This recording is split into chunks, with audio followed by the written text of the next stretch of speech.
Right now, I'm challenging myself to see if I can make 128 Regulation H teams that are each different from one another over the course of 128 days. Why 128, you might ask? At the end of the 128 days, we're going to do something special where we battle every team against each other in a single elimination bracket to see which team emerges on top. There will be some competitively strong teams, there will be some gimmick teams, and there will be some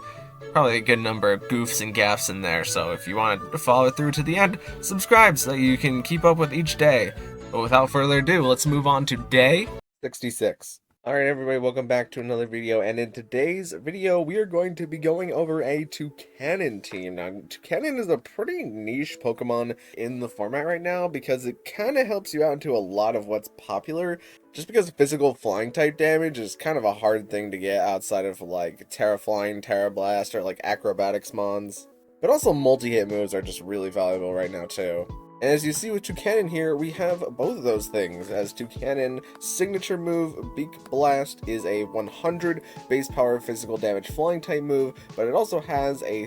kind of secondary effect where it creates this kind of state where if a Pokemon attacks Toucannon during the turn that it is using Beak Blast with a physical contact move, that Pokemon is going to get burned, which means that we can create more opportunity for our other Pokemon on the team to take physical hits better. And also on Toucannon we have the Skilling option, which is probably Toucannon's best ability, as it allows us to hit all of our multi-hit moves all 5 times, and the two probably best moves that you can have on Toucannon are the Bullet Seed for good grass type damage, and the Rock Blast for good rock type damage to really catch your opponents off guard if they don't know what Toucannon can do. And just to make it so that Toucannon survives one hit, we have the Focus Sash on Toucannon just to bring us all the way down to 1 health, and then once we're on 1 health, Toucannon's decently fast, and we have a decent amount of speed investment into it, so we can go for that endeavor to put the opposing Pokemon onto 1 health. And if we've already burned them or applied a damaging status with them with one of our other team members, that Pokemon's going to get knocked out at the end of the turn. And we're Terra Steel just because Steel gives you so many good resistances. Moving on to Goldango. Goldango is going to be the Pokemon on this team that takes advantage of the opponent being status the most, as we have the Hex on Goldango, which will become a double power whenever we're using it into a Pokemon that has a status condition. And also, we're a bit of a tankier Goldango, so we do have the Nasty Plot to hopefully get us to double special attack, and then once an opponent is status after getting up our Nasty Plot, and maybe it's like 2 physical attackers that we burned one of them already, and then we can just have Goldango easily clean up the endgame. But we also have the signature move, Make It Rain, just to deal good steel type damage, and we are a good defensive Terra on Goldango and the Terra Water for being able to not be weak to all the things that we were weak to previously, and we're leftovers just to give us some health over time. Next up, we got Sneasler returning, and this Sneasler is a pretty popular Sneasler that's been running around, where instead of running an Unburden, you are actually running the Poison Touch, and Poison Touch also fits this team better, as it gives us a 30% chance to poison with all of our contact moves, and all of our moves are contact moves, so it increases that chance for us to get a status on the opponent to make it easier for Goldango to deal with things. Well, we have the Fake Out, we have the signature move Dire Claw, which is also another way that we can put status on the opponent 50% of the time, which is that 50% goes absolutely crazy. We have the good stab damage in our close combat, and we're White Herb so that we can maybe dodge an Intimidate or dodge like an Electro Web speed drop, but mostly so that we're not lowering our own defense with the close combat. We're White Herb so that way we can ignore that for one time. And we also have the Throat Chop, which helps us deal with a lot of the psychic types that are picking up in the format, because Expanding Force is becoming a lot more crazy with things like Delphox and even Exeggutor using it. And we are Terra Dark on the Sneasler just to make us even immune to the psychic type moves that we previously had a quad weakness to, and to boost the power of our Throat Chop. Next up on this team, I decided to slot on Milotic because Milotic can be a pretty physically tanky component, as we have the Marvel Scale, which means that whenever we have a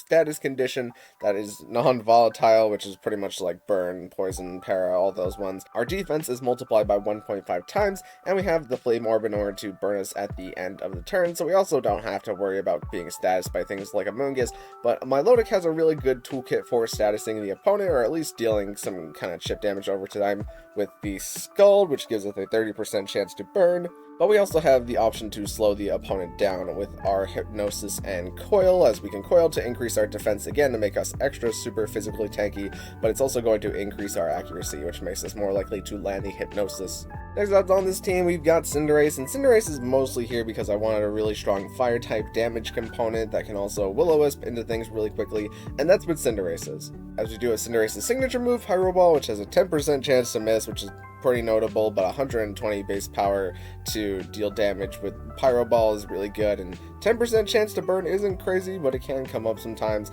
But more often than not, you're going to be getting your burn out of the Will-O-Wisp. As long as you're using these two moves, you will remain a Fire type, and you can wait to activate your Libero for either your U-turn, which will deal stab damage whenever you're leaving, and then you can return to the field as a Fire type. But we also have the Sucker Punch for using our Libero to deal good stab dark type damage, which is something that we definitely need on this team. And then we are Clear Amulet on Cinderace just so that we are not getting intimidated by things like Incineroar, but I think a much better item on the Cinderace would probably be Covert Cloak. I also wasn't getting too much use out of U-turn, so you could probably swap U-turn out for some other kind of move. Like, Cinderace with Coaching is definitely a thing, but I didn't think Coaching fit too well on this team. And lastly, we're Terra Fire on Cinderace just to boost the power of our Fire-type Pyro Ball, but it also gives us an option to swap back into Fire in case we need it after going for that Sucker Punch and making ourselves a Dark type. And lastly on this team, I decided to include Hydrapple, mostly for the Super Sweet Syrup, since some of our moves do have that kind of annoying chance to miss,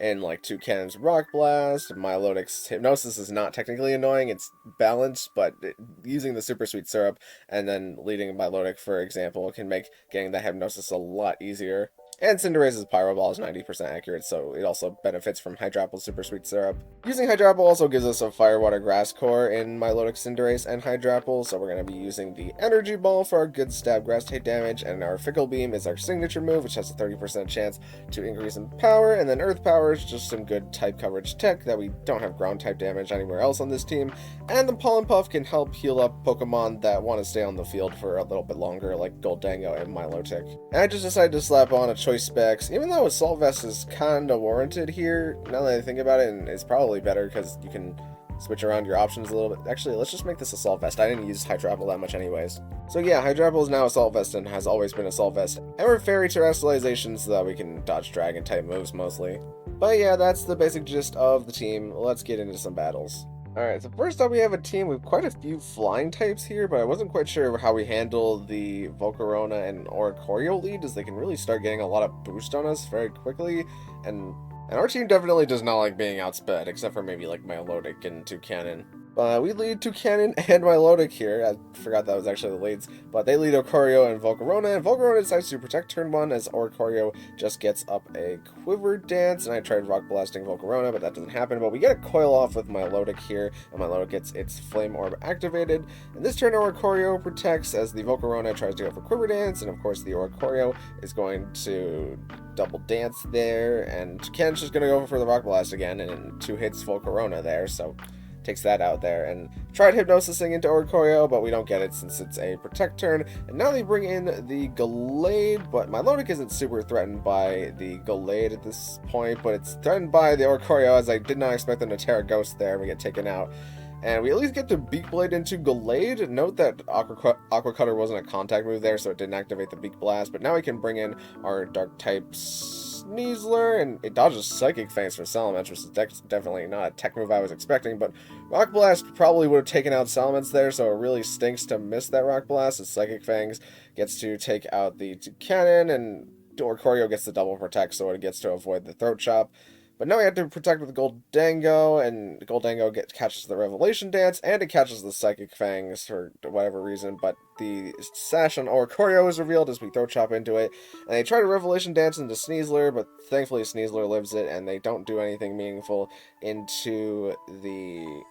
Goldango there, as I expected Oricorio to protect again after it got off that one attack, but thankfully they decided not to KO Goldango with the Revelation Dance, so we just got to use our Make It Rain to end the game there. We have a pretty interesting team, like all pretty frail Pokemon, however their Indeedee with the ability to redirect is probably the most worrying thing, as all these frail pieces can do a lot of damage into us. But they lead Sneasler and Meowscarada here, which is a super great lead for us because we have Toucannon and our Sneasler, and I decide to Beak Blast as Meowscarada protects, but it also turns into a normal type, so we don't have to worry about any stab, dark, or grass type damage as we get to fake out their Sneasler. So we're either faster or they just decided not to fake out with Sneasler, but we get to burn their Sneasler here as they poison Toucannon, and we Dire Claw into their Meowscarada, not getting a status, but they copycat the Dire Claw, and thankfully they don't get a status back. But Beak Blast is going to KO Sneasler here, and now they get to swap in their Indeedee, so I just decided to Throat Chop into Meowscarada, and if they decided to redirect it, we always have Toucannon endeavoring there to do some damage, and in comes Delphox as their endgame, but we have Milotic in the endgame, and we can pretty safely just Terra Dark Sneasler now that we know that their last Pokemon is the Delphox, and we get to Throat Chop the Indeedee, who I thought they were going to redirect, but they decided to not do that. But I mean, it's not like Delphox could touch Sneasler unless they decided to Heat Wave this turn. If they decided to Heat Wave, then Milotic would have been able to attack for super free damage, but Sneasler is going to pick off the Delphox with the Throat Chop there. Here we have what I thought was a pretty strange team, as I didn't see any immediate synergies with this team, but their ability to like lead Glimmora and maybe like Stonejourner and then just get off like a Meteor Beam with Glimmora is definitely very threatening. So we lead Sneasler and Toucannon here as they lead Decidueye and Altaria, and I'm perfectly okay with that, as I wanted to fake out Decidueye because I thought it might Terra this turn, but it doesn't do that, and we just get the Rock Blast into Altaria, and the Rock Blast does just enough damage that with all 5 hits, we are able to KO Altaria, as now they bring in their Primarina. We Dire Claw into Decidueye, but it lives on 1, but it gets put to sleep, and we just Bullet Seed into Primarina, and Primarina barely takes 4 hits, but the guaranteed 5 hits there is going to take out Primarina. Decidueye is put to sleep, but I don't know what Decidueye would have possibly done on that turn to really be effective, as Toucannon is Flash Cannon, and if it like Brave Birded into Sneasler, it would have taken itself out in the process. We got a Palafin Rain team, but they have a lot of defensive components in like the Sinistcha for their Trick Room or the Grimmsnarl for their screens, or they could do like the Rabombi and maybe put down Sticky Web into our team and then use their faster components to just outspeed and outdamage us. They decide to lead Palafin and Grimmsnarl, which is pretty good for us because we lead Toucannon and Sneasler again, and they immediately swap into Pelipper here for their Palafin as we Beak Blast, and a Parting Shot into Sneasler, but we get to cure that with our White Orb as Palafin comes in, and we get the Dire Claw into Palafin, and it does pair the Palafin, but that doesn't really matter here, and we get good Beak Blast damage into the Pelipper, and I read that they probably want to attack Sneasler here. And they Hospitality their Palafin back up to health, and they Terra Water Palafin, but Milotic takes it pretty good even though we're in rain, and we can just Bullet Seed into the Palafin in order to take it out here, picking off that last 1% of damage, and Milotic gets its burn now, so we don't fear physical attackers a whole lot. So I decide to Beak Blast again as the Grimmsnarl Parting Shots again back into Pelipper. And we just Scald Sinistcha because I wanted to status it because I believe we have Goldango in the back, and we really don't need Milotic since they have all, theoretically, like all special attackers at this point. Like a Hypnosis would be nice, but it's not really game changing. And Beak Blast just does so much damage into Sinistcha, as now we can bring Sneasler back to the field, and we just Dire Claw Pelipper in order to get rid of it, so that way it doesn't Tailwind. And we miss our Rock Blast on the Sinistcha, as Sinistcha just gets to Life 2 there to restore a bit of its health. But now Grimmsnarl is forced back to the field, and we can just Beak Blast Sinistcha and Dire Claw Grimmsnarl, and Grimmsnarl actually gets put to sleep, which doesn't really matter at this point, but Beak Blast gets to take out the Sinistcha, and now we can just double the Beak Blast and the Dire Claw into Grimmsnarl in order to take it out. This team looks like it can be a little finicky, because they do have the Electabuzz for redirection, which we don't necessarily handle redirection super well on this team if the Pokemon next to Electabuzz is resistant to the Make It Rain. But also their ability to set up the Trick Room is a little concerning here if we don't lead the right Mons. So we end up leading Sneasler and Goldango here as they swap in Electabuzz and Serperior, which is pretty nice because we really want Goldango to fight the Serperior because it's kind of the only Pokemon that can take it outside of like maybe Sneasler, but Serperior could be like a weird Terra, and they double protect, and I just wanted to get up a Nasty Plot, so we get a free Nasty Plot there as we Dark Claw Electabuzz, and they paralyze us, but we poison them back, so double ability activation there on that one move. And Serperior goes for its first Leaf Storm, but since Goldango is ×2, we just get to click the Make It Rain, and that's going to take out Serperior. disappear, as Electabuzz is now within 1 Paraturn. It decides to protect for this turn, as we get to click Mega Rain into the Farigiraf, doing quite a bit of damage, and it's not Berry. So I thought Throat Chop would take it out, but it's actually the Dark Berry, the Colbur Berry, but it gets poisoned, so we at least get to finish off the Farigiraf at the end of the next turn, no matter what. So we just protect with the Goldango, because I really don't want to lose Goldango. Not that it really matters at this point, and Sneasler's going to get taken out by the Psychic Fangs. And Farigiraf goes down to the poison at the end of the turn, and now we can just bring in Toucannon, who should pretty much just, like, check the Araquanid. Like, we can click Beak Blast, but we can also just click Bullet Seed to really stop the Araquanid here. And we're Focus Sash, so we can always take at least 1 hit from the Araquanid. And Milotic gets its burn off, and now it's super physical tanky, so the Araquanid also cannot touch Milotic anymore. And lastly, we've got a pretty standard rain team here, I feel like, with the Basket Legion and the Archelodon. So they decide to lead Incineroar and Amoonguss, and we get Cinderace right on now, and we get Sneasler in, and we get to ignore the Intimidate on both Mons because of our items. But Amoonguss immediately decides to Terastallize into water, and I tried to fake out Incineroar just so it didn't fake out us, and we get off the Pyro Ball, but unfortunately no status,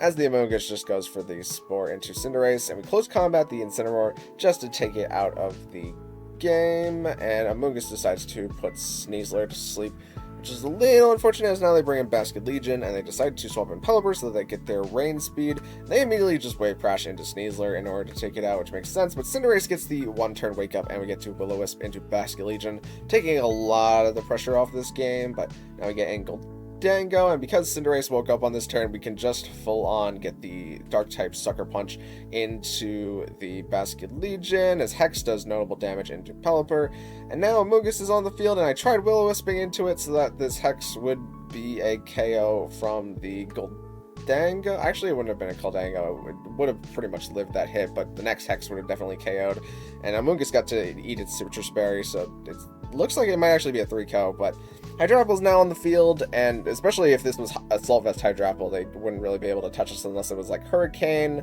into the Hydrapple, but if they're Hurricaning into the Hydrapple, that means that we get to attack with Goldango into the Pelipper. Because the Amoonguss probably didn't have a way to touch Goldango, they had to use Pelipper to attack and do Goldango there. And we're leftovers, so we could have stalled out the rain with the Pelipper if we really wanted to make it so that Weather Ball wouldn't do any damage to us. So yeah, that was the Toucannon team, and this team does feel a little cumbersome with Toucannon, as the main purpose of this team is more like a status spreading team, as we have like the Hex on the Goldango, and I think that there are definitely better Mons than Cinderace and Hydrapple to slot on this team, and Milotic Marvel Scale is kind of neat, but it doesn't have a lot of survivability since you're going to be taking a lot of hits over time. So I think Toucannon, Goldango, and Sneasler are like a great trio here. It's just I don't know why I would put in the last 3 slots to replace Milotic, Cinderace, and Hydrapple. And thank you guys so much for watching. If you liked it, maybe consider leaving a like on the video, and even consider subscribing, because both of those things help me out an absolute ton, and I will see you in